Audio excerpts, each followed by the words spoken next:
こんにちは。今日はですね、山形のジムトレーニングベースで岩城コーチがスーパーバイザーを務められているジムなんですけど、ここで今日ちょっとコーチに指導を受けるというためにちょっと来てます。で、こちらのジムトレーニングベースさんで今度岩城コーチのセミナーがあるんですけど、我々がお手伝いしに行って一緒に協力してやるっていうことで、詳細の方は下に貼っておくのと、後でそちらを詳しく説明します。よろしくお願いします。お願いします。はい、じゃあ1種目目は胸の、胸の今日胸みたいなんですけども、1種目目の、僕のルーティンとちょっと僕変わってるので、ちょっと背中をやりたいです。胸のトレーニングすると肩甲骨動かさないんだけども、でも一応最初に動きを良くしておいて、ちょっと全体を滑らかにウォーミングアップしたり、拮抗筋として背中をちょっと温めて、背中そんな得意じゃないんで、先に背中を温めてから胸に入るというのでやってます。わかりました。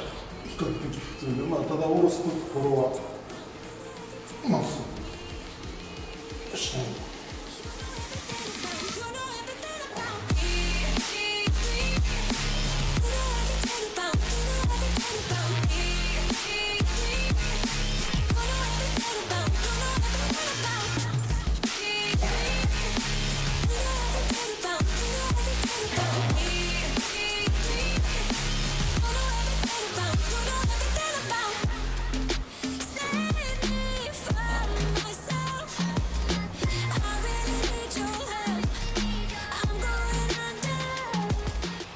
ワイドチェスト。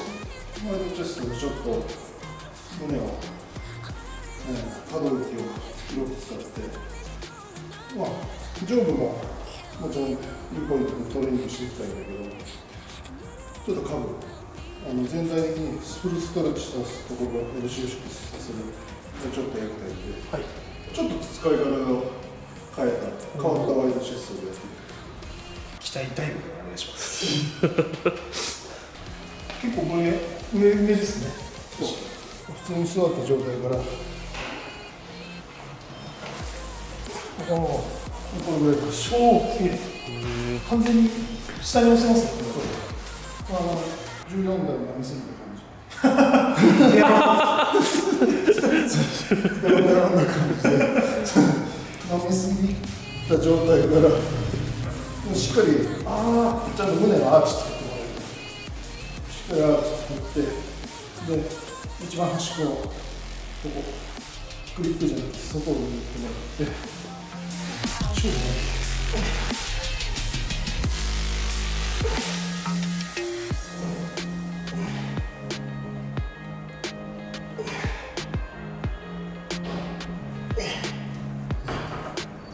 なんでこんなにワイドにするかっていうと、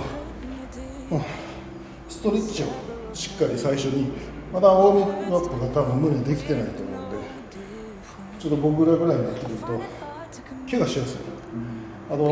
減量中とかも減量末期になってくると、体脂肪も少なくなってきて、腱とかも弱くなってきてるから切りやすくなってる。それを防ぐために思いっきり最初フリーウェイトとかで重いのやるんじゃなくて、ちょっとストレッチ系を中心に思いっきりストレッチできるのを入れてあげてから、他のちょっとヘビーなコンパウンド系に入れてなっていくとかっていうのをやるための種目で14代目スタイルで、もっともっとベロンベロンの感じ相当もう2号ぐらいになります。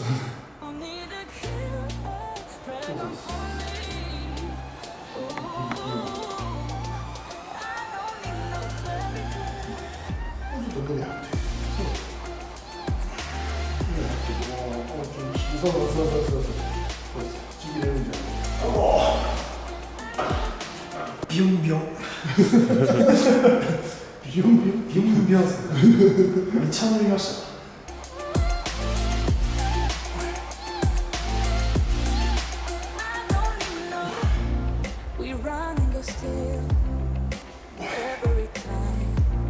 Whatever it is, I keep on trying. 'Cause it ain't hard to forgive. When you know what it's like, that's why I'm better.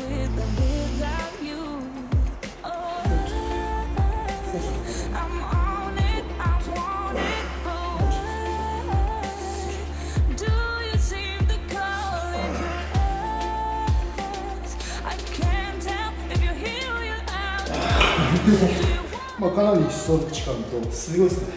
まあ、最後こう入れ込むんで収縮感、収縮もすごいですね。収縮してもギュッて負荷が乗ってる感じしますね。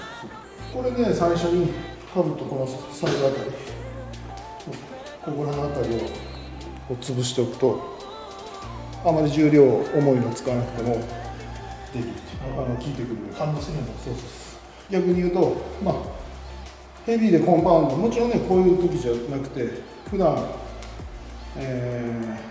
一種目からベンチプレスやダンベルプレスやって重いのを扱って、そういう筋肥大させるっていうのもちろん上等手段なんだけど、ちょっとアレンジで最初こういうのを始めて、はい。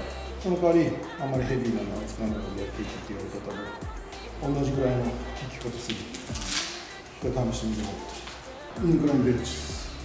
昔はすごくヘビーなので、例えばインクラインベンチをフリーで140セットで160まで上げたりとか、結構重いでしょ。はい。かなり重いですね。胸の上部を完璧にそれでコントロールしてる感じは薄かったので、まあ、それだと全体の、まあ、肩周りとかやっぱ肩に向かってくる比率が高いし、そういうので、最近は比較的軽めのスタンダードな、インクラインベンチまたスイスを好んで、ガンって一気に落としちゃうと怪我する感じが強いんで、ゆっくりボトムは丁寧に扱ってあげて、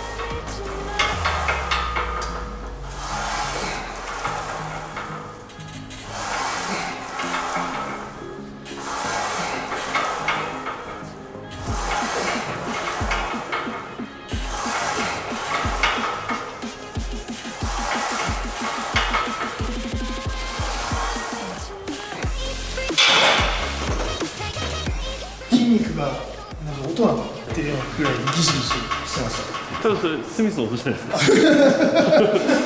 間違えちゃう。上げるというよりは縮めていく。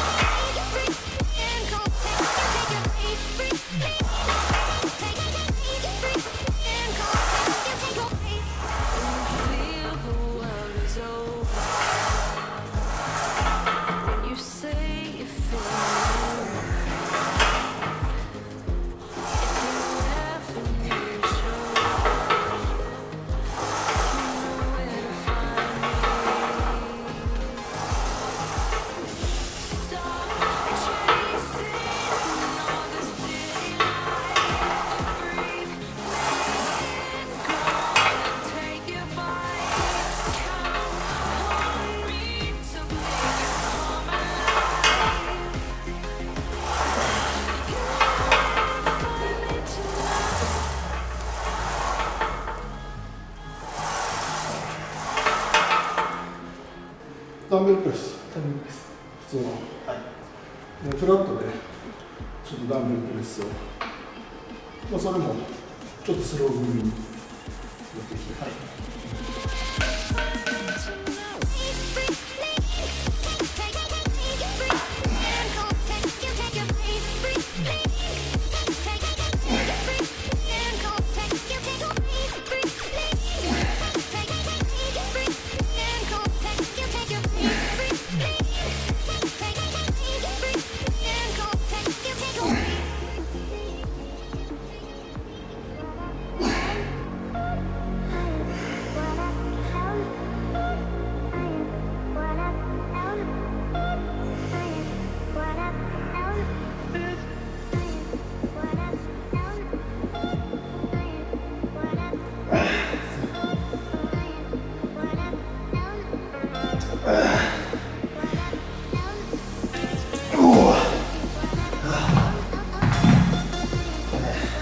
時間という負荷がかかってます。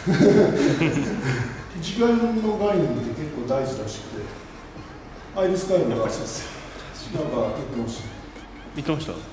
筋肉に負荷が乗っかってた時間、ワンレットを 0.5 秒ぐらいでパッと上げるのよりは上げてもいいんだけども、トータルの時間が例えばそれ1分間負荷乗っかってたんだったらそれでもいいと。ただその分レップ数をやらないで時間をかける代わりにレップ数が減ってもそれがいい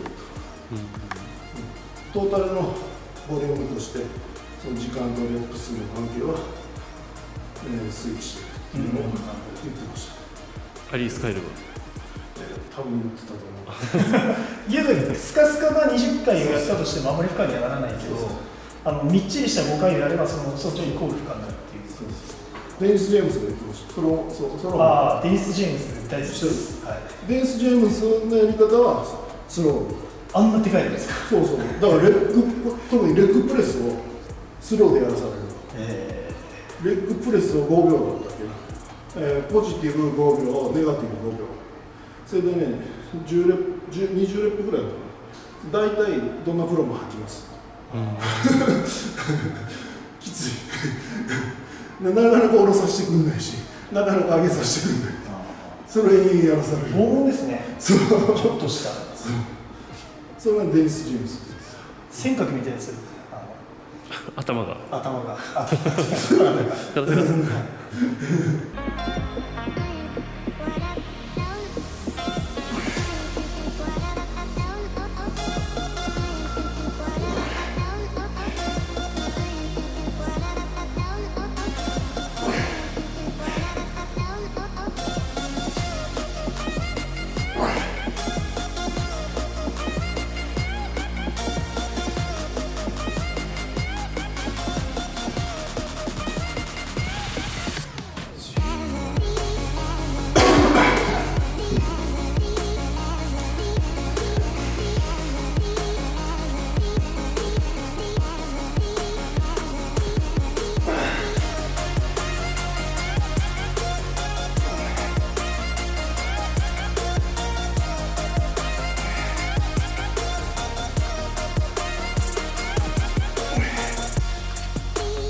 結構ストレッチ効かせる感じですよ。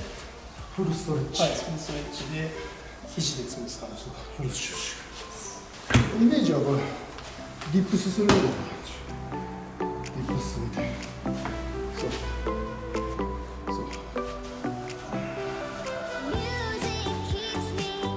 でそのまま下に肘を押す。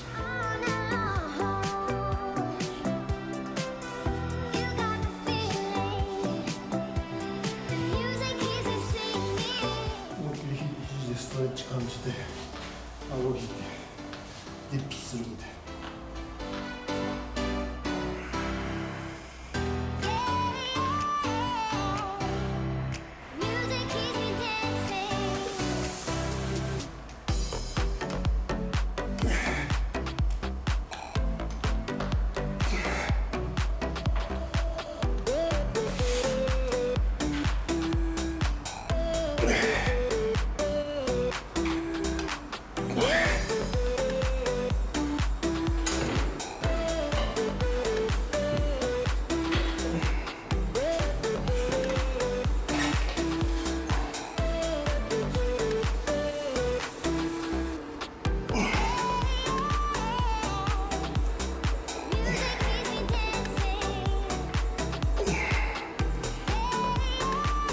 腕のイメージとして手の開きはこう噛んだまま内側に噛んだまま手首をこう入れていって最後に収縮しきるときは伸ばすみたいな。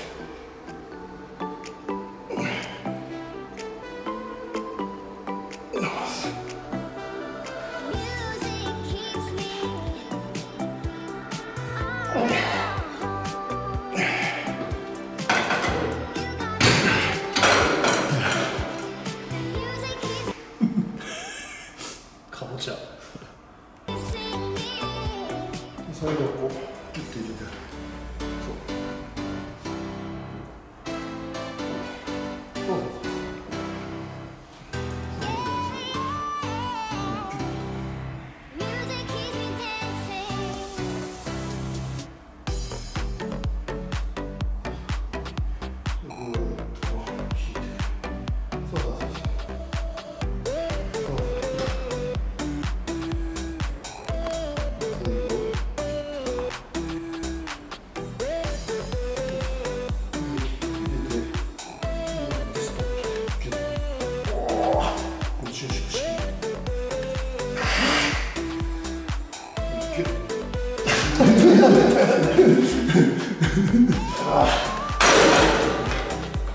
危ないタンドリーチキンみたいになりそう今日はおめでとうありがとうございました。今日また新しい概念が自分の中で生まれました。もうじっくりやるっていうことですね。で、セミナーの件なんですけど、こちらですね、もうポップまで作っていただいて、はい。ですでにですね、30名の、参加者が集まっているんですが、70名までちょっと増やしていただけるということなんで、まだまだ応募できます。岩川コーチのね、今日自分が教わったような、他にもいろんな選手を教えてるんですけど、ポイントを抑えた、裏技みたいなトレーニングっていうのを自分しょっちゅう教わってて、その度に種目がね変わったりとか結構影響を受けてるんで、それをみんなに教えてくれるっていうことでまたとないチャンスです。岩香コーチのセミナーという形ですよね。そうです。社員にもお手伝い。もう MC という形ですね。はい。コーチがちょっと俺ってなっちゃった時にフォローします。そんなことあるんですか。脱線し続ける脱線してるとちょっと戻りましょうか。11月4日です。はいまだ時間ありますので、はい。早めに予定見ていただいて受付してください。で、内容としてはコーチのトレーニングとかいろんな選手をダイエットも見てるんで、進め方とかですね、そういった本格的なところから皆さんの質問を答えるところまで全てやりますので、よろしくお願いします。よろしくお願いします。またねー。